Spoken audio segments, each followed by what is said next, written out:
के अंदर आने वाली। कर्नल सोनाराम का कल निधन हो गया। आप बड़े नेता थे, आपके साथ भी सांसद। देखिए, कर्नल साहब बहुत बेबाक और मजबूत थे। जाट आरक्षण आंदोलन का जब संघर्ष चला 99-98 के दौर के अंदर, जब मैं यूनिवर्सिटी का प्रेसिडेंट था, और चूंकि मैं यूनिवर्सिटी का प्रेसिडेंट था उस समय, मैं तो साथ घूमता था पूरे राजस्थान में, लेकिन कांग्रेस का एक ही नेता वो कर्नल सोनाराम थे, जो गहलोत के खिलाफ मोर्चा खोल के जाट आरक्षण आंदोलन के अंदर हर रैली में भाग लिया। वो दमदार थे, मजबूत थे, एक दबंग आवाज थी किसानों की देश के अंदर। 4 बार सांसद, 1 बार विधायक, और हमेशा उन्होंने किसान की बात पार्लियामेंट के अंदर, विधानसभा मजबूती से कही, और सत्ता के खिलाफ भी भिड़ जाते थे। उनकी लड़ने भिड़ने की आदत थी। आज हमारे बीच वो नहीं रहे।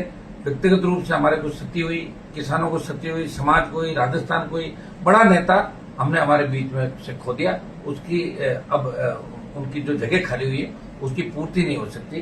कर्नल साहब के जाने से किसानों के अंदर भारी दुख है राजस्थान के अंदर, और आज बाड़मेर से लेके दिल्ली तक का किसान महसूस करा कि हमारा एक बड़ा नेता हमारे बीच से चला गया। ईश्वर उनके परिवार को इस दुख की घड़ी को सहने की ताकत दे, और कर्नल सोनाराम जी को भी हम सच्ची श्रद्धांजलि अर्पित करते हैं। बाड़मेर के उम्मीदवार जी भी श्रद्धांजलि देने गए थे राजस्थान के, और कोई दूसरे नेता नहीं थे। देखिए, मैं कोई कांग्रेस पर आरोप नहीं लगा रहा हूं, लेकिन जिस तरह 2 घटनाएं हुई दिल्ली के अंदर, एक हमारे राज्यपाल, पूर्व राज्यपाल सतपाल जी मलिक, जिन्होंने पहलवान बेटियों के लिए और किसानों के लिए बीजेपी में रहते हुए बोला कि भाई अन्याय हो रहा है, किसानों के बिल वापिस होने चाहिए। और दूसरे कर्नल सोनाराम, सतपाल मलिक की जब डेथ हुई, उनको बिना तिरंगे उनका दाह संस्कार किया गया। एक तरीके से अपमानित किया किसान के बेटे को, बीजेपी ने किया। और कर्नल साहब का जो अपमान है कांग्रेस पार्टी ने इसलिए किया कि आज हाउस चल रहा है, उसके बावजूद कोई कांग्रेस का बड़ा नेता कर्नल साहब को श्रद्धांजलि देने नहीं गया। और 8:30 बजे हॉस्पिटल से लेके, और वो एयर एम्बुलेंस से बॉडी लेके बाड़मेर गए। वो देश के नेता थे।